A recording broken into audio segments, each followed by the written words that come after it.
예수님께서는 이 말씀을 하시고 눈을 들어 하늘을 바라보시며 기도하셨습니다. 아버지, 때가 이르렀습니다. 아버지의 아들을 영광되게 해주십시오. 아들이 아버지를 영화롭게 하겠습니다. 아버지께서는 아들에게 주신 모든 사람에게 영생을 주려고 모든 사람을 다스리는 권세를 아들에게 주셨습니다. 영생은 곧 한 분이신 참 하나님과 아버지께서 보내신 자 예수 그리스도를 아는 것입니다. 저는 땅에서 아버지를 영광되게 하였고 아버지께서 제게 하라고 주신 일을 완전히 행하였습니다. 그러므로 아버지, 이제는 세상이 창조되기 전에 제가 아버지와 함께 가지고 있던 그 영광으로서 저를 영광되게 해주십시오. 저는 아버지께서 세상에서 택하여 제게 주신 사람들에게 아버지의 이름을 나타냈습니다. 그들은 아버지의 것이었는데 아버지께서 제게 주셨고 그들은 아버지의 말씀을 지켰습니다. 지금 그들은 제게 주신 모든 것이 다 아버지께로부터 온 것임을 알고 있습니다. 저는 아버지께서 제게 주신 말씀을 이 사람들에게 주었습니다. 그들은 그 말씀을 받았고 제가 아버지로부터 온 것을 진정으로 알았고 아버지께서 저를 보내신 것을 믿었습니다. 이제 저는 그들을 위하여 기도합니다. 세상 사람을 위해서가 아니라 아버지께서 제게 주신 자를 위해 기도합니다. 그것은 그들이 아버지의 것이기 때문입니다. 제 것은 다 아버지의 것이고 아버지의 것은 다 제 것입니다. 그리고 저는 그들로 말미암아 영광을 받았습니다. 저는 더 이상 세상에 있지 않겠지만 이 사람들은 계속 세상에 있습니다. 그리고 저는 아버지께로 갑니다. 거룩하신 아버지, 아버지께서 제게 주신 아버지의 이름으로 저들을 지켜주셔서 우리가 하나인 것 같이 그들도 하나가 되게 하여 주십시오. 제가 그들과 함께 있는 동안 저는 아버지께서 제게 주신 아버지의 이름으로 그들을 지켰습니다. 저는 그들을 보호하였습니다. 멸망의 자식을 빼놓고는 그들 중 한 사람도 잃지 않았습니다. 멸망의 자식을 잃은 것은 성경 말씀이 이루어지게 하기 위함이었습니다. 자, 오늘 하나님 말씀 들을 시간인데 우리 가슴에 손을 얹고 믿음을 고백하고 주께서 우리에게 주시는 말씀 오늘 받겠습니다. 제가 먼저 고백할게요. 하나님은 나를 사랑하십니다. 나는 그 사랑 안에 있습니다. 하나님은 오늘 나에게 말씀하실 것입니다. 그 말씀에 능력이 있습니다. 그 말씀에 생명이 있습니다. 나의 마음을 하나님께 열겠습니다. 나의 생각을 예수님께 집중하겠습니다. 들은 만큼 변합니다. 들은 만큼 행복해집니다. 오늘부터 보게 될 요한복음 17장은 예수님의 고별 설교 마지막에 등장하는 예수님의 기도를 소개하고 있습니다. 다른 공간복음서를 보면 예수님께서 이제 겟세마네 동산에서 기도하신다라고 하는 장면이 나오죠. 피를 흘리는 것처럼 땀을 흘리시면서 간절한 마음으로 기도했던 예수님의 모습을 보여주고 있는데 요한복음 17장에서는 그 마지막 기도의 내용이 구체적으로 어떤 내용인지 우리에게 소개해 주고 있습니다. 보통 요한복음 17장을 대제사장의 기도 혹은 예수님의 위대한 중보 기도, 예수님의 성별 기도 이런 타이틀로 부르거든요. 이 예수님의 고별 설교를 마무리하는 최고의 클라이막스가 이제 요한복음 17장에 소개가 되어 있는데 이 기도는 세 가지 부분으로 나눌 수 있어요. 먼저 예수님께서는 자기 자신을 위해서 기도하시고, 그 다음에 예수님의 제자들을 위해서 기도하시고, 이제 미래의 제자들, 교회죠. 앞으로 생기게 될 교회에 충만하게 될 제자들에 대해서 이제 기도하시는 세 단락으로 나눌 수 있어요. 설교도 그렇게 해서 나눠서 진행을 하면 더 쉽게 이해가 되겠죠. 근데 본문을 그렇게 나누지 않고 설교를 그렇게 진행하지 않으려고 해요. 왜냐하면 이 본문을 어떻게 단락을 나누고 어떻게 해석하고 어떻게 우리의 삶으로 가져올까, 그냥 일상적인 설교가 아닌 이 예수님의 마지막 기도가 우리 안으로 그냥 통으로 들어와야 되는 거예요. 그게 우리가 17장을 볼 때 가져야 되는 간절한 마음이에요. 하나님께서는 지금 서울 드림교회를 강권하시면서 기도의 자리로 초청하고 계세요. 사실은 코로나가 없었다면 우리는 이런 강권적인 하나님의 터치를 그냥 또 무시하고 지나갈 수 있었을 것 같아요. 그러나 코로나가 길게 지속이 되면서 하나님께서는 그동안 우리에게 괜찮았던 것들이 괜찮지 않다라고 말씀하기 시작했고, 우리 모두를 기도의 자리에 와서 하나님 앞에 부르짖으며 기도해야 된다라고 하는 초청을 하고 계시거든요. 우리는 그 초청에 응하는 연습을 하고 있는 것이고, 어떤 분들은 마음이 빨리 뜨거워져서 그 초청에 빨리 응답을 하셨고, 어떤 분들은 우리가 교회가 없기 때문에, 교회 건물이 없기 때문에 그냥 자주 모이고 함께 모여서 이렇게 하는 것에 또 익숙해져서 현장으로 돌아와서 열심히 기도하는데, 응답하는데 시간이 좀 더딘 분들이 계세요. 그러나 우리는 앞으로 몇 년 동안 너무 당연한 성도의 삶에 있어야 하는 것들, 교회가 함께 모여 기도하고 부르짖는다라고 하는 그 일상을 회복하는데 주님을 신뢰하고 전심을 다해서 달려가 보려고 해요. 그래서 오늘 말씀을 묵상하면서는 우리는 예수님의 기도가 우리의 기도가 되기를 원한다라고 하는 간절한 소망이 있어야 돼요. 예수님께서 기도하신 것처럼 나도 기도하고 싶다. 보통 기도라고 하면 우리는 우리의 이야기를 쏟아놓기에 굉장히 급급한데, 예수님의 기도를 보면서 나는 예수님처럼 기도하고 싶다. 예수님의 기도가 내 기도가 되었으면 좋겠다. 예수님께서 기도하고 계시는 것을 나 또한 기도하는 은혜가 있으면 좋겠다라고 하는 마음으로 이번 주, 다음 주 말씀을 대할 수 있게 되기를 바랍니다. 예수님처럼 기도하기 위해서 예수님의 기도 속으로 한번 들어가 볼게요. 1절 말씀 보겠습니다. 한 목소리로 읽을게요. 예수님께서는 이 말씀을 하시고 눈을 들어 하늘을 바라보시며 기도하셨습니다. 아버지, 때가 이르렀습니다. 아버지의 아들을 영광되게 해주십시오. 아들이 아버지를 영화롭게 하겠습니다. 예수님께서 가장 절박한 순간에 하고 있는 첫 번째 기도는 아들을 영화롭게 해달라라고 하는 기도였어요. 조금 의외죠. 때가 되었습니다. 십자가를 질 때가 되었다라고 하는 것을 예수님께서 말씀을 하시면서 아들을 영화롭게 해주십시오, 영광스럽게 해주십시오라고 하는 기도를 드리셨어요. 솔직히 우리가 기도 앞에서 자신 없어 하는 이유는 뭐냐면, 기도의 언어가 유창하지 않기 때문에 우리가 자신 없어 하는 게 아니에요. 우리가 주님 앞에 구하는 기도의 내용 때문에 솔직히 우리가 굉장히 자신 없어 해요.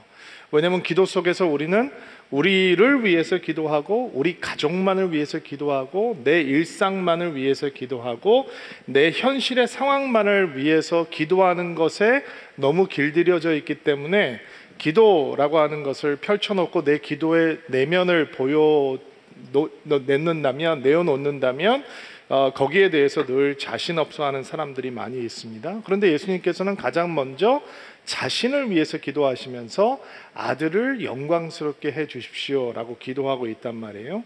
그러니까 이 기도의 내용을 잘 이해하지 못하면 내 기도나 예수님의 기도나 거기서 거기네, 나도 나 잘되라고 기도하는데 예수님께서도 결국 자기 잘되게 해달라고, 영광받게 해달라고 기도하시는 거니까 내 기도나 예수님이나 기도가 별 다르지 않네 라고 생각할 수 있어요. 근데 절대로 예수님께서 구하시는 것은 자기의 영화로움, 세상 사람들이 보고 있는 자신의 영화로움과는 거리가 멀어요. 4절 5절 말씀 한번 보세요.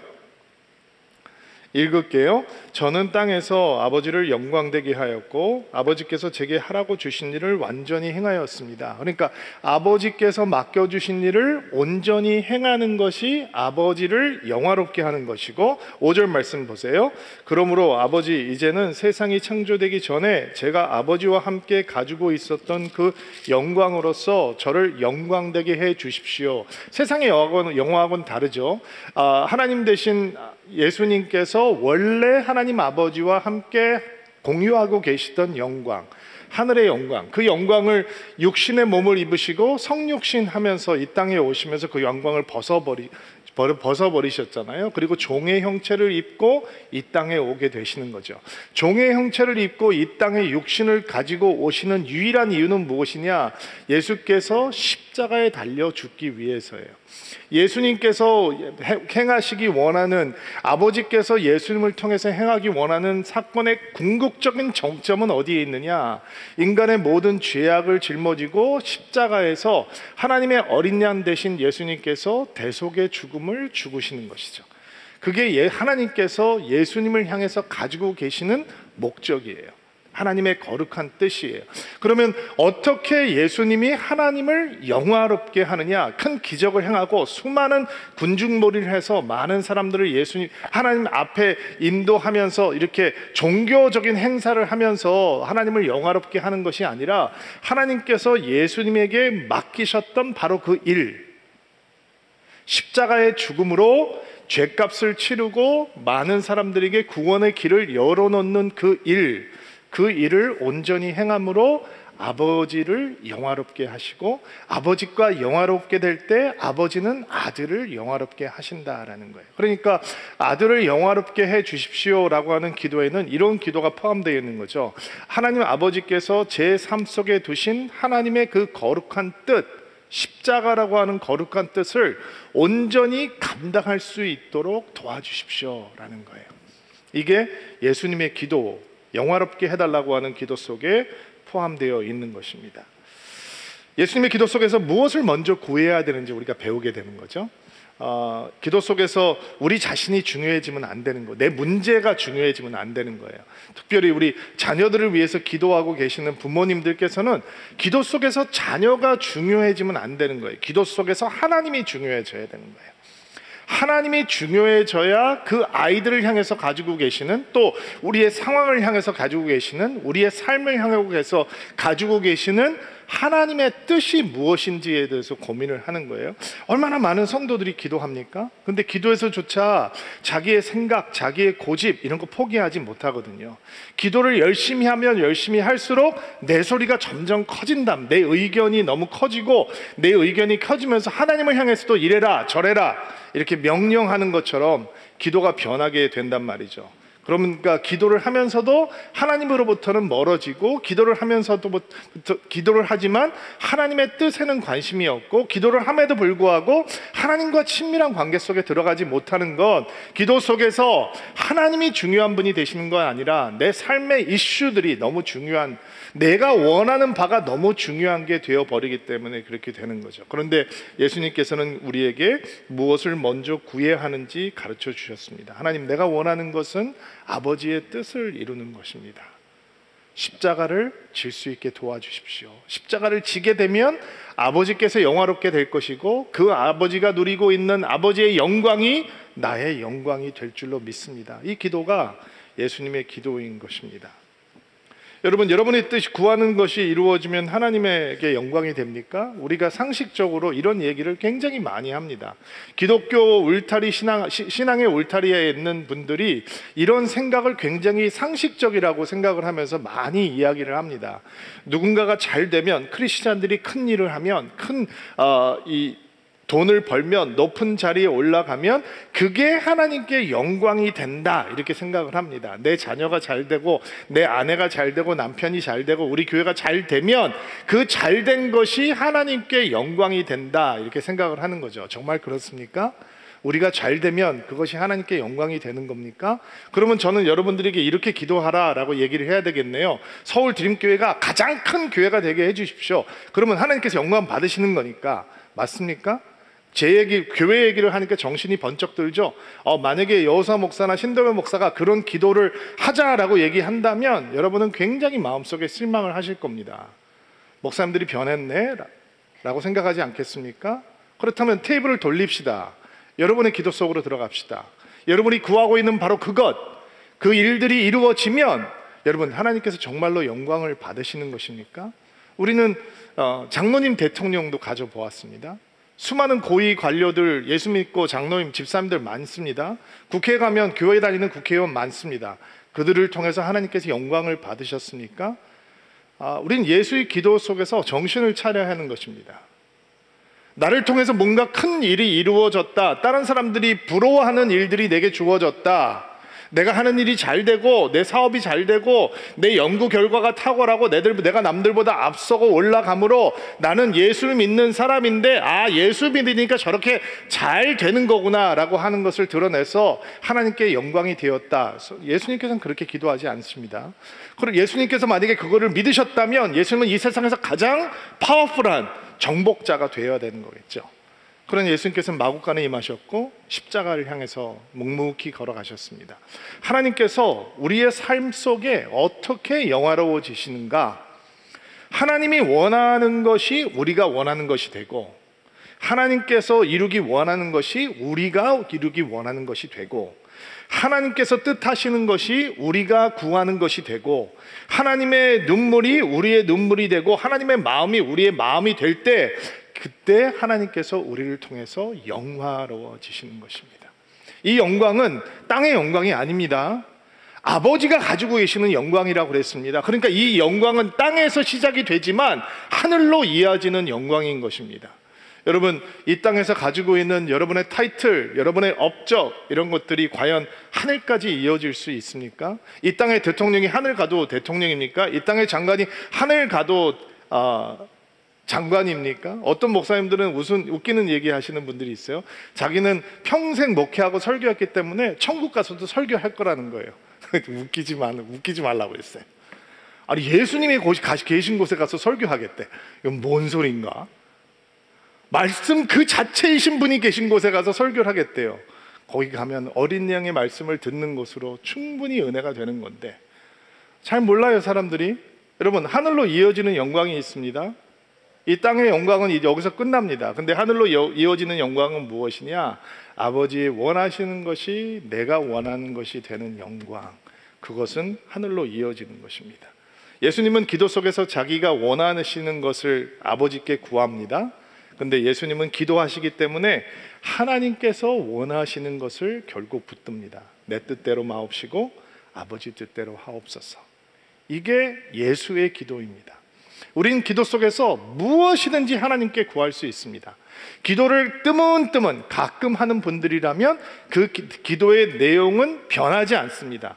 몇십 년 교회를 다녀도 결국 내 일상의 수준에서 머물고 맙니다. 근데 예수의 기도 속으로 들어가면, 예수의 기도가 우리 안으로 들어오고 우리의 기도가 예수의 기도가 되고 나면 우리는 우리가 구하는 것을 하나님께 다 아래다가 결국은 예수님처럼 내 뜻대로 마옵시고 아버지의 뜻대로 하옵소서라고 하는 기도를 우리는 주님 앞에 올려드리게 되는 것입니다. 그리고 억울해하지 않습니다.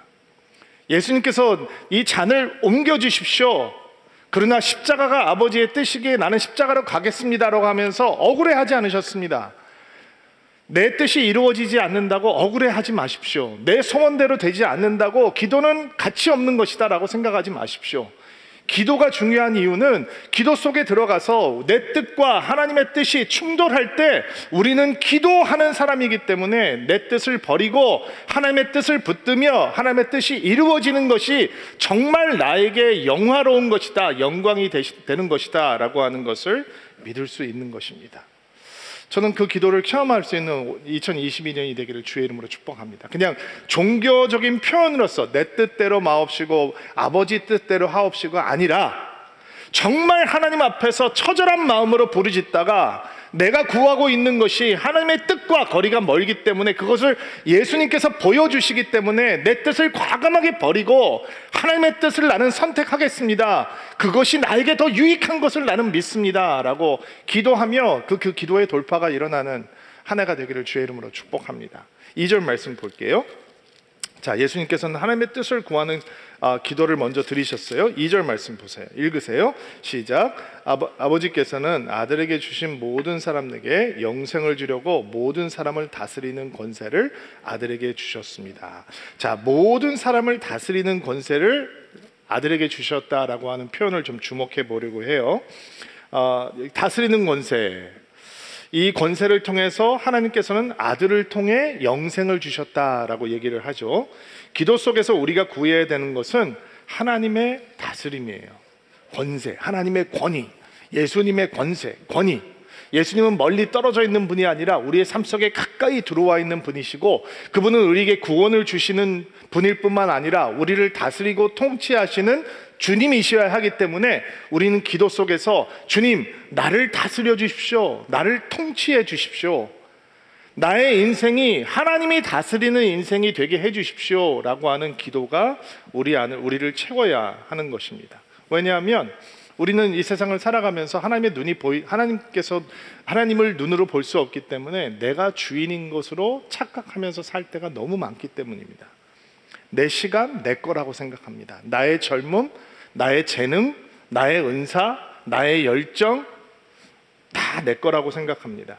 내가 가지고 있는 재물 내 것이라고 생각합니다. 주인이 따로 계시고 우리에게 잠시 그것을 청지기로 맡겨주셨는데도 불구하고 우리는 우리가 주인이라고 생각하면서 살 때가 너무도 많이 있습니다. 하나님께서 하나님의 자녀를 우리의 집으로 보내주셔서 우리가 그분을 대신해서 엄마 아빠로 키우고 있는데도 불구하고 내 새끼라고 생각하고 내 자녀라고 생각하고 내 마음대로 주장하고 하나님께서 원하시는 것에 대해서 관심이 없는 사람들이 너무도 많이 있습니다. 열심히 살아가는 사람일수록 하나님께서 우리에 맡겨주신 것이 많아지면 많아질수록 점점 내가 주인이구나 라고 생각할 때가 너무도 많이 있습니다. 그래서 우리에게는 기도의 자리가 필요한 것입니다. 주인을 확인할 수 있는 자리가 기도의 자리입니다. 기도의 자리 속으로 들어가면, 예수님의 기도를 배우면 우리는 주인이 아니라 주인이 따로 계시다라고 하는 것을 알게 되는 것입니다. 우리는 기도 속에서 그 주인 되신 하나님의 다스림을 사모하는 기도를 올려드려야 됩니다. 주인 되신 하나님 앞에 순종하는 마음을 회복해야 합니다. 우리는 기도 속에서 주님의 통치를 선포하고 주님의 다스리시는 이 권세를 우리의 삶 속에 온전히 회복할 수 있어야 하는 것입니다. 보통 다스림, 통치 이러면 여러분에게 어떤 마음이 들어요? 부정적인 마음이 들죠. 속박, 굴레 이런 것처럼 다가와요. 두 가지가 부족하기 때문이에요. 예수께서 우리의 삶을 다스리셔야 된다. 하나님께서 우리의 삶을 통치하셔야 된다. 예수가 진짜 우리의 주님이며 왕이시다. 나는 주인이 아니다. 이런 말을 방어적으로 받아들이는 이유는 두 가지가 부족하기 때문이에요. 첫째, 주인 되신 그분을 향한 사랑이 부족하기 때문이에요. 두 번째, 주인 되신 그분을 향한 신뢰가 부족하기 때문이에요. 그런데 그분을 향한 사랑이 깊어지고 그분을 향한 신뢰가 견고해지면 그분의 다스림은 기쁨이에요, 설렘이에요, 위로예요, 격려예요. 여호와는 나의 목자시니 내게 부족함이 없으리라. 그리고 뭐라고 나와요? 그가 나를 전쟁터로 인도하실 것이다. 그가 나를 폐허로 인도하실 것이다. 이런 말씀이 나오나요? 아니죠. 그가 나를 쉴만한 물가로 푸른 초장으로. 주인 되신 그분께서 우리를 언제나 부족함이 없는 것으로, 이 부족함이 없다라고 하는 것이 이렇게 abundance, 뭐가 넘친다라고 이야기하고 싶은데 영어 성경을 보면 내가 부족함을 느끼지 못한다 이렇게 번역이 되어 있어요. 그분께서 우리를 인도하십니다. 쉴만한 물가로, 푸른 초장으로. 그리고 우리는 부족함을 느끼지 못하는 겁니다. 사랑이 없으면 불안해요. 그분이 나를 어디로 인도해 가실까? 왕 되신 그분이, 주님 되신 그분이 우리를 혹시 저 힘들고 어려운 곳으로 인도하시지 않을까? 근데 성경은 약속의 말씀으로 넘쳐나고 있습니다. 그분은 언제나 우리를 푸른 초장으로, 쉴만한 물가로, 그분과의 더 친밀한 관계로 인도하신다라고 약속하고 있는 것입니다. 여러분, 그 신뢰가, 그 사랑이 쌓여가는 한 해가 되기를 바랍니다. 그리고 정말 주께서 여러분의 삶을 다스리시고 통치하시는 것을 기쁘게 받아들이며, 주님은 나의 주님이십니다. 내가 주인이 아닙니다. 주님께서 주인이십니다. 나를 다스려 주십시오. 나를 통치해 주십시오. 기도할 수 있는 한 해가 되기를 주의 이름으로 축복합니다. 자, 3절 말씀 볼게요. 예수님의 기도의 모습, 세 번째 모습을 확인할 텐데 읽겠습니다.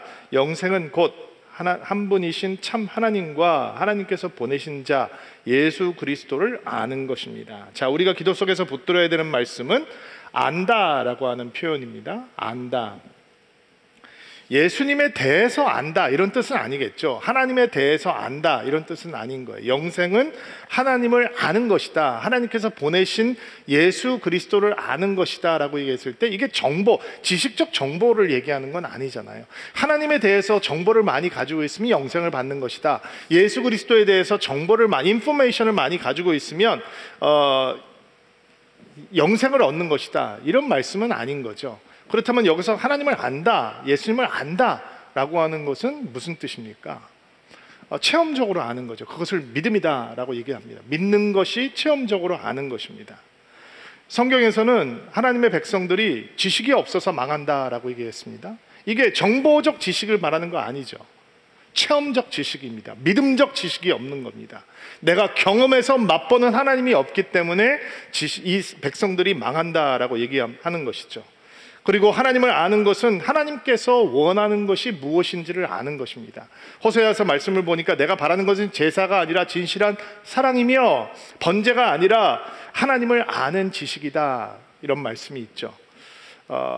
하나님께서 진정으로 우리에게 원하시는 것은 반복되는 종교적인 행위를 하는 것이 아니라 진짜 하나님을 아는 것이다라는 거예요. 그럼 목사님 이렇게 주일날 교회 와서 예배드리고 이런 일상적인 반복되는 종교적인 행위가 별로 중요한 게 아니고, 그런 게 아니라 이런 종교적인 행위를 하면서, 이런 예배 행위를 하면서 기도의 자리로 나오면서 진짜 하나님을 알고자 하는 간절한 마음 없이, 더 깊이 하나님을 알고자 하는 뜨거운 마음 없이 그냥 그 행동만 스피릿 없이 반복하고 있는 것으로는 하나님을 절대로 알 수 없다라는 얘기입니다. 여러분 하나님을 아십니까? 질문이 부담스럽죠. 여러분 저를 아십니까? 부담스럽죠.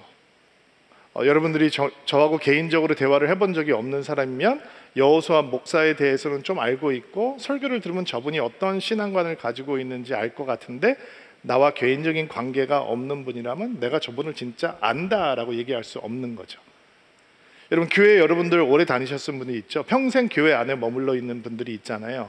그럼 제가 한번 물어볼게요. 하나님을 아십니까? 하나님을 정말 아십니까?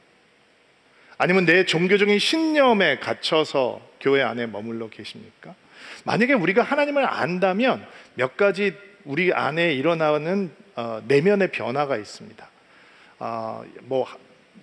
DBS 한 학기를 해도 모자라는 내용이지만 몇 가지만 제가 그 증거의 내적인 변화에 대해서, 하나님을 아는 사람은 이런 내적인 변화가 일어난다, 이런 내적인 확신을 갖게 된다, 몇 가지로 제가 한번 설명을 해볼게요. 우리가 진짜 하나님을 안다면 죽음은 끝이 아니라 영원한 생명의 시작이다라고 하는 것을 확실하게 믿게 됩니다. 특별히 그 영원한 생명으로 들어가는 길이 예수 그리스도 이외에는 다른 이름을 주신 바가 없다라고 하는 것을 굳게 믿게 되고 확신하게 되고 전하고 싶어집니다. 이게 우리가 하나님을 안다라고 하는 증거입니다. 예수님의 십자가로 끝나지 않고 부활로 이어지잖아요. 그러니까 죽음은 영원한 생명으로 들어가는 통로가 되는 거예요. 이 변하지 않는 사실에 대해서 우리는 어디에서도 누구 앞에서도 그것에 대해서 확신할 수 있는 것이 내가 하나님을 안다라고 하는 증거입니다. 이거는 복음적인 내용이니까 여러분 너무 익숙하시죠? 두 번째, 내가 하나님을 안다라고 하는 것은 우리가 인생에서 경험하게 되는 수많은 고난이 끝이 아니라 하나님의 또 다른 은혜를 경험하는 통로가 된다라고 하는 것을 확신하는 겁니다. 사람들이 처음 신앙을 접하면 실망하게 되는 이유가 뭐냐면, 예수 믿어도 소용없네, 병 걸릴 거 다 걸릴 거, 망할 거 다 망하고, 야 솔직히 예수 안 믿을 때는 마음이나 편했는데 예수 믿으니까 마음까지 불편해, 이거 왜 이 짓을 왜 하는 거야? 라고 생각하는 사람들이 있습니다. 그러나 여러분, 이 세상에서 우리가 경험하게 되는 고통, 왜 고통이 임하느냐? 세상이 망가졌기 때문입니다. 하나님께서 창조하신 세계는 원래 완벽하게 선한 세계였는데 인간의 타락이 창조의 세계를 신음하는 세계로 만들어 놓았거든요. 신음하는 창조의 세계에 망가진 사람들이 살고 있습니다. 그래서 우리는 고통을 당하는 것입니다. 하나님은 우리를 사랑하심에도 불구하고 망가진 세상에서, 신음하는 세상에서 또 다른 망가지고 신음하는 사람들과 살아가다 보니 마음의 고통, 상황적인 고통을 경험하게 되는 것이죠. 그러나 믿음이 없다면 고통은 그냥 피하고 싶은 것에 불과합니다. 느끼지 않으려고 하죠. 고통을 피할 수는 없으니까 고통이 다가왔을 때 피해 보려고 술도 많이 먹고 다른 쾌락 속에 빠지기도 하고 고통이 마치 존재하지 않는 것처럼 살아가는 사람들이 너무도 많이 있습니다. 그러나 하나님을 제대로 알면, 믿음이 생기면 예수 그리스도의 십자가라고 하는 고통 뒤에 부활이라고 하는 하나님의 영광이 있다라고 하는 것을 알고 있기 때문에 고통 속에서도 우리를 승리와 극복으로, 도약으로, 돌파로 인도하시는 하나님의 은혜가 있다라고 하는 것을 우리는 믿어 의심치 않는 것입니다. 아멘으로 받으시기 바랍니다. 그래서 시편 기자의 고백처럼 고난을 당한 것이 내게 유익합니다. 왜냐하면 이 고난을 말미암아 주의 율례를 배웠기 때문입니다. 하나님이 살아서 내 안으로 들어왔다는 거예요. 말씀이 죽어있는 말씀이 아니라 살아있는 말씀이 됐다는 거예요.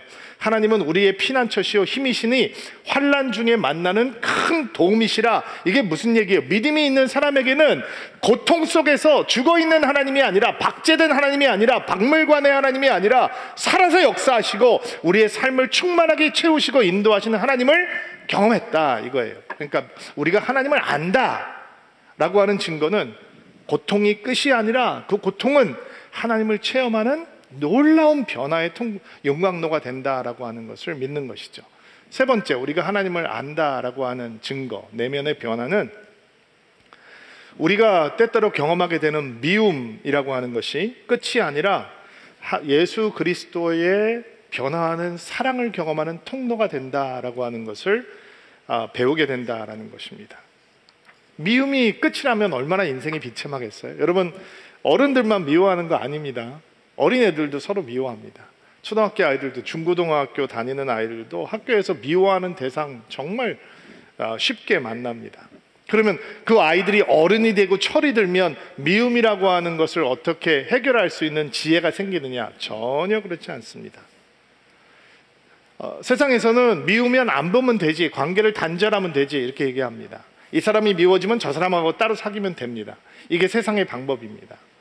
그러니까 사람들의 상처가 해결이 되지 않는 것입니다. 근데 우리가 이 미움이라고 하는 거 앞에서 당황스러운 시나리오를 만나게 되는데, 세상에서 가끔 만나는 사람은 마음에 안 들고 미워지면 안 보면 됩니다. 근데 미움이 사랑하는 사람들 사이에 찾아온단 말이에요.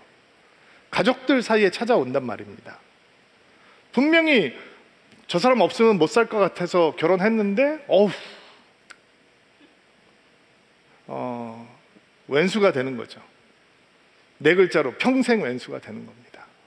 이런 사람들 너무 많잖아요. 정말 내가 내 아이를 위해서는 못할 게 없었던 것 같은데 어느 한순간 내가 내 아이를 보면서도 막 미움이 솟구치는 사람이 너무 많이 있습니다. 부모를 미워해서 내면의 치유를 경험하기 위해서 하나님 앞에 매달리는 청년들, 젊은 사람들 너무 많이 만나보았습니다. 그러면 안 보면 되지 이렇게 하면, 가족들끼리 그런다면 이 세상에 살아남을 가족이 어디가 있겠습니까? 안 보면 되지 아마 저도 그러면 혼자 살아야 되는 외로운 목사가 될 줄 모르겠습니다. 어떻게 해결해야 되는 겁니까? 미움이라는 거 참습니까? 베개를 입에다 물고 옷장 속에 들어가서 아무리 듣지 못하게 소리 한번 지르고 집에다가 샌백 걸어놓고 미움이 생길 때마다 막 때리고 이러면 해결이 되는 겁니까? 그렇지 않습니다. 해결되지 않습니다. 미움은 뿌리입니다. 뿌리. 그래서 가지를 자르고 잎사귀를 잘라낸다고 해도 뿌리를 뽑지 않으면 계속 미움은 솟아나게 되어 있습니다. 어떤 사람은 미움이 생길 때 마음을 비우라 이렇게 가르칩니다. 여러분, 마음이 쓰레기통입니까? 막 비워지다고 비우게? 그렇게 비워지지 않습니다. 미움을 없애는 길은 미움보다 큰 사랑을 경험하는 겁니다.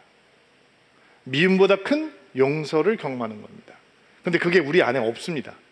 그리스도의 사랑이, 그리스도의 용서가 우리 안에 부음바 돼야 되는 것입니다. 그게 십자가죠. 용서받을 수 없는 사람이 용서받을 수 있다라고 하는 소망이 십자가에 있습니다. 예수님께서 십자가에서 드리셨던 마지막 기도 가운데 저들의 죄를 용서하여 주옵소서, 저들이 무슨 일을 행하는지도 모릅니다 라고 하는 기도, 그것이 바로 예수 그리스도의 위대한 사랑을 보여주는 기도가 되는 것입니다. 누가 먼저 용서하느냐, 누가 먼저 사랑하느냐? 하나님을 아는 사람이 용서하는 겁니다. 하나님을 먼저 경험한 사람이 끝까지 사랑하는 것입니다. 미움이 찾아오지 않는다면 우리는 절대로 그런 사랑이 우리 안에 있다라고 하는 것을 확인하지 못합니다. 친한 사람들과 함께 있으면 그게 되지 않습니다. 그러나 미움이 찾아오고 내가 가장 사랑했던 사람들 사이에 내가 스스로 해결하지 못했던 미움의 뿌리가 보이기 시작하면 그 미움이 끝이 아니라 그것을 회복하게 하시고 용서하게 하시고 사랑으로 다시 연합하게 하시는 예수 그리스도의 사랑이 내 안에 부어졌다라고 하는 것을 확인하게 되는 것입니다. 그게 하나님을 안다라고 하는 증거입니다. 하나 더 얘기해 볼까요? 하나님을 안다라고 하는 증거. 우리가 인생에서 겪는 외로움이 끝이 아니라 그 외로움은 사람을 의지하는 마음이 아닌 진짜 참된 친구 대신 예수님을 만나는 계기가 된다라고 하는 내적인 증거가 있을 때 우리는 하나님을 안다라고 얘기할 수 있는 겁니다. 여러분, 인생은 공허합니다. 다 외롭습니다. 사람을 통해서 그 외로움을 채워보려고 한다면 여러분 채우지 못할 겁니다. 우리 안에는 베큐움이 있습니다. 비어있는 공간이 있습니다. 이 베큐움은 하나님의 창조 DNA입니다. 오직 하나님께서만 채우실 수 있는 빈 공간이 있습니다. 근데 그게 하나님으로 채워지지 않으면 사람들이 채워주기를 원합니다. 친구가 채워주길 바라고, 연애하면서 채워주길 바라고, 결혼해서 채워주길 바라고, 배우자가 채워주지 못하니까 내 자녀들이 그것을 채워주기를 바라고, 이게 악사이클의 반복입니다. 더 바보 같은 짓은 이 사람이 채워주지 못하니까 이 사람 버리고 저 사람한테 가는 겁니다. 그러나 이 사람이 채울 수 없는 공허함과 외로움이 인간에는 존재하고 있습니다. 그런데 예수님께서 이렇게 말씀하시네요. 내가 너를 더 이상 종이라고 부르지 않겠다. 내가 너희를 친구라고 불렀다. 말씀하십니다. 예수님께서 우리에게 친구가 되신대요. 아멘이죠. 자, 우리가 외로울 때, 사랑하는 사람들이 있는데도 불구하고, 가족이 있는데도 불구하고, 교회가 있는데도 불구하고 다른 사람들이 채워줄 수 없는 공허함과 외로움을 느낄 때, 여러분이 가족이 잘못된 것이 아니라, 여러분이 속해 있는 믿음의 공동체가 잘못된 것이 아니라 바로 그 외로움은 하나님께서 채우셔야 되는 것입니다. 그리고 예수께서 우리의 친구 되어주심으로 그 공허함을 채워주시는 것입니다. 자, 이게 예수께서 나의 친구가 되신다라고 하는 확신이 내가 하나님을 안다, 예수님을 안다라고 하는 확신입니다. 자, 마지막으로 우리 예수님의 기도를 배워볼까요? 9절부터 11절인데요. 9절부터 11절 말씀 읽어볼게요. 시작.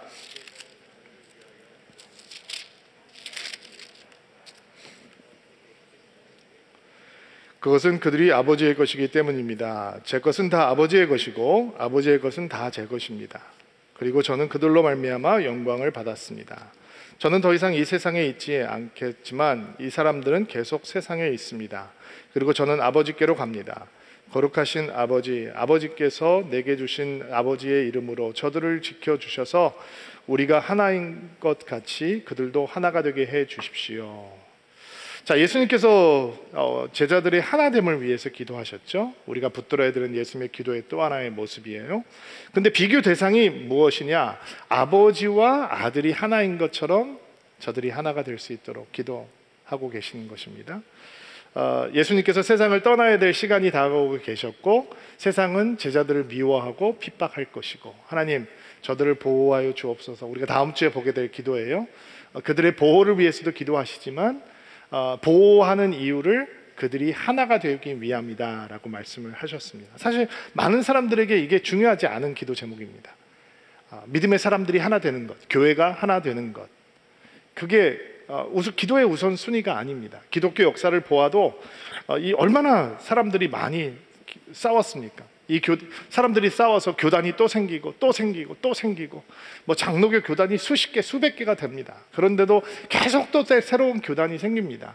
이게 사람들이 얼마나 하나됨을 소중하게 여기지 않는가라고 하는 또 다른 증거가 될 수 있을 것 같아요. 제자들을 보세요. 지금 12,000명의 제자들이 하나가 되게 해달라고 기도하는 거 아닙니다. 12명입니다. 그런데도 하나 되지 못했습니다.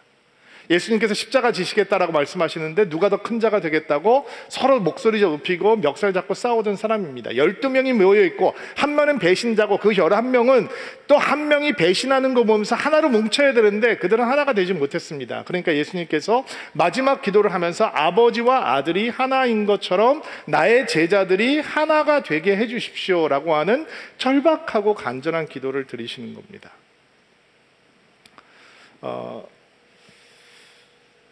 교회가 하나됨이 왜 중요한가? 교회 하나됨은 어떻게 만들어지는 것인가? 사도행전 21장을 보면 굉장히 흥미로운 사건이 하나 등장을 합니다. 사도 바울이 선교여행을 가서 고생을 많이 하잖아요. 매도 맞고 감옥에도 갇히고 기적도 많이 경험하고, 근데 가는 곳마다 이방 나라의 이방 도시들에게 교회가 씁니다. 정말 기적의 연속이죠. 돌 맞아서 죽은 줄 알고 갖다 버리면 벌떡 일어나서 또 가서 복음 전하고, 가는 곳마다 진짜 복음, 십자가의 능력의 역사가 계속됐습니다. 그런데 예루살렘으로 돌아와서 선교여행을 마치고 예루살렘으로 돌아오는데, 예루살렘으로 돌아오기 전에 어떤 말씀을 접하게 되냐면, 예루살렘으로 돌아가면 너는 고난을 당하게 돼, 잡혀서 고난을 당하게 될 것이다. 그때 이 사도 바울이 내 주께서 주신 사명을 마치려 함에 내 목숨을 중요하게 생각하지, 소중하게 생각하지 않는다라고 하는 놀라운 간증을 합니다. 진짜 영광스럽죠. 근데 예루살렘으로 돌아왔어요. 그때 예루살렘 교회 지도자가 누구였냐면 예수님의 동생이었던 야고보였습니다. 요한과 아마 베드로가 선교 사역으로 나가 있었던 때 같아요. 그러니까 야고보가 그 교회의 리더인데 사도 바울이 선교 보고를 합니다. 선교지에서 어떤 일이 있었는지를 자세하게 설명을 하니까 사람들이 박수를 치고 하나님께 영광을 돌렸다, 이렇게 얘기를 합니다. 근데 그렇게 끝났으면 얼마나 좋겠어요. 근데 교회는 망가진 사람들이 모이는 곳이거든요. 여러분도 망가졌고 저도 망가졌고, You're broken, 저도 broken. 그러니까 그렇게 끝나질 않아요. 하나님께서 구원의 역사를 이방인들에 베풀고 계시다라고 하는 것을 향해서는 큰 소리로 하나님 앞에 영광을 돌렸지만, 그 얘기가 끝나자마자 야고보가 뭐라고 그러냐면, 바울 형제, 근데 문제가 좀 있습니다. 예루살렘 교회가 수만 명이 모이는 교회가 되었습니다.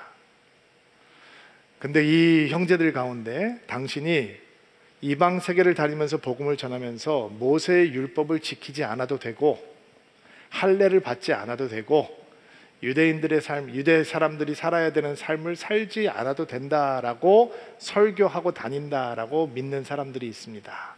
당신이 온다라고 하면서 그들이 당신을 벼르고 있습니다. 이런 얘기를 합니다. 기가 막히죠. 방금 전까지 하나님께 영광을 돌렸어요. 근데 지금 바울을 시기하고 질투하고 있는 사람들이 목숨을 걸고 선교 사역을 하고 있는 이 바울을 향해서 가십하고 있었던 거예요. 야, 바울이 이러고 다니는데 율법 안 지켜도 된다고 얘기하는데 막 이상한 거 먹어도 된다고 얘기하고 할례 안 받아도 된다고 생각하고 유대인들이 당연히 지켜야 되는 것들 안 해도 된다고 설교하고 다니는데 근데 예루살렘으로 온 데네 그만두면 안 되겠지, 그냥 이거 가만 놔두면 안 돼, 막 이런 얘기를 하고 있었던 거예요. 여러분 너무 실망스럽죠. 바울은 목숨을 걸고 선교를 하고 있는데, 근데 바울이 화내지 않습니다. 형님 누굽니까? 데리고 오세요. 그 인간들 데리고 와. 내가 이래봬도 목숨을 걸고 선교하고 있는 사람이야. 내가 예수님의 흔적을 가진 사람이라고. 나 돌 맞으면서 설교했어. 왜 이래? 나 바울이야. 이러면서 큰 소리 치지 않고 그냥 설명하지도 않습니다. 야고보가 이런 제안을 합니다. 우리 가운데 하나님 앞에 특별한 헌신을 해서 정결 기간을 보내고 있는 사람들이 있는데, 이제 그 정결 기간을 마무리하는 제물을 드려야 되는데 제물을 드릴 수 있는 여건이 안 돼서 누군가 그 제물을 드릴 수 있도록 스폰서 해줄 사람을 기다리고 있는 사람이 4명이 있는데, 바울 당신이 그 사람들에게 제물을 이렇게 줘서 마무리할 수 있게 해주시고 함께 가서 정결 의식을 행하면 다른 유대 사람들이 당신이 율법을 지키는 사람이구나 라고 알 수 있을 테니까 그렇게 해주십시오 라고 얘기를 합니다. 굉장히 타협적인 것 같죠. 근데 바울이 아무 얘기하지 않고 순종합니다. 이게 뭐냐? 야고보가 타락했기 때문이냐? 바울이 타락했기 때문이냐? 아닙니다. 그들은 다투기를 선택하기보다 교회가 하나 되는 것을 선택하고 있는 것입니다. 여러분, 똑똑하면 교회가 하나 될까요? 따지고 잘잘못 찾고 핏대 높이고 옳고 그름을 따지면 교회가 하나 됩니까? 그럼 옳은 사람이 이기면 언제나 교회가 하나 될 수 있는 겁니까? 전 이민교회 출신이잖아요. 고등학교 때부터 교회가 싸우는 거 지긋지긋하게 봤습니다. 저는 교회는 싸우는 곳이라고 생각했습니다. 목사는 욕먹는 사람이고 그 싸우는 성도들 틈에서 견뎌내는 게 목회라고 생각했습니다. 근데 한국의 목회를 배우러 나왔네요. 제가 나온 교회가 진짜 좋은 교회였어요. 그리고 그 교회에서 너무 행복하게 목회하다가 서울 드림교회를 개척했네요. 그리고 서울 드림교회가 너무 좋은 교회가 됐어요. 성도들이 안 싸우네요. 성도들이 저희들을 사랑해주고 존중해주네요. 그러면 꿈처럼 12년의 목회 기간을 보냈습니다. 교회가 안 싸울 수 있구나, 교회가 하나 될 수 있구나 라고 하는 것을 저는 지난 19년 동안 맛보며 살 수 있습니다. 엄마 아빠가 싸우면 아이들이 불행하죠. 아이들이 불안합니다. 신목사님과 제가 싸우지 않고 잘 동행 목회하고 있죠. 여러분이 서로 다투지 않고 아름다운 공동체를 이루고 있죠. 이게 예수께서 기도하시는 바입니다. 교회가 하나 된다라고 하는 것은 어떤 의미입니까? 여러분 새가족 했을 때 우리가 다 나눴던 얘기입니다. 한 방향을 보고 있는다라고 하는 뜻입니다. 우리는 예술의 전당 앞에서 이제 성수동으로 이사 갑니다. 와서 기도해야 된다라고 얘기합니다. 근데 성도들이 불편할 텐데 새벽 기도 가려고 그 예술의 전당 앞으로 이사 간 분들도 꽤 계십니다. 또 우리 목사님들도 요 근처로 다 이사 왔습니다. 근데 사무실을 또 성수동으로 갑니다. 그래도 한 방향을 보고 있으면 우리 하나 되는 겁니다.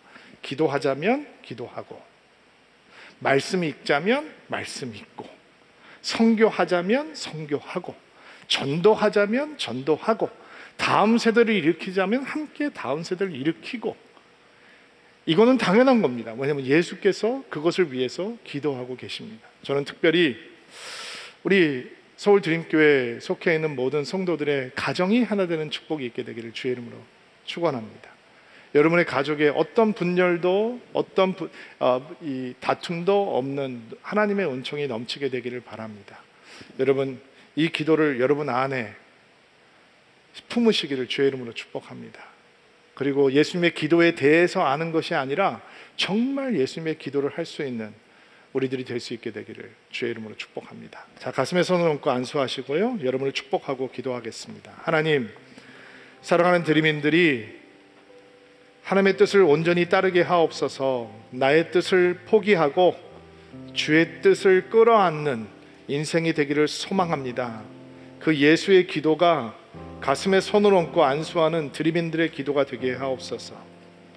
하나님, 나를 다스려 주옵소서. 예수님 나의 삶의 주님이 되어 주옵소서. 하나님의 다스림과 통치를 기쁘게 받아들이는 성도들이 될 수 있도록 도와주옵소서. 하나님을 제대로 알게 되기를 소망하며 기도하는 성도들이 되게 하옵소서. 정말 진짜 주님을 알기를 원합니다. 주님의 사랑을 진짜 알기를 원합니다. 죽음이 끝이 아니라 영원한 생명의 시작이며, 고통은 끝이 아니라 또 다른 은혜로 가는 길이며, 미움은 끝이 아니라 사랑으로 채워지는 통로이며, 우리의 공허함과 외로움은 진정한 친구를 얻는 통로라고 하는 것을 알 수 있는 드림인들이 되게 하옵소서. 우리 교회가 하나 될 수 있도록 도와주옵소서. 우리의 가정이 하나 될 수 있도록 도와주옵소서. 우리가 하나 되기를 기도하셨던 예수님, 그 기도가 우리의 기도가 되어서 하나님, 우리 교회가 하나 되게 하시고 우리의 가정이 하나 되게 하시고 이 나라와 민족이 하나 되게 하옵소서. 기도할 때 그 기도가 아름다운 열매로, 연합과 화합의 열매로 맺힐 수 있도록 주께서 축복하여 주옵소서. 가슴에 손을 얹고 기도하는 드림인 한 사람 한 사람들이 예수님처럼 기도하는 한 해가 되기를 원합니다. 예수님의 기도가 그들의 기도가 되는 한 해가 되기를 소망합니다. 예수님의 기도를 붙들고 기도 안으로 들어갈 수 있는 한 해가 되기를 바랍니다. 기도하는 일에 충성할 수 있는 주의 백성들 되게 하옵소서. 예수님의 이름으로 기도하옵나이다. 아멘.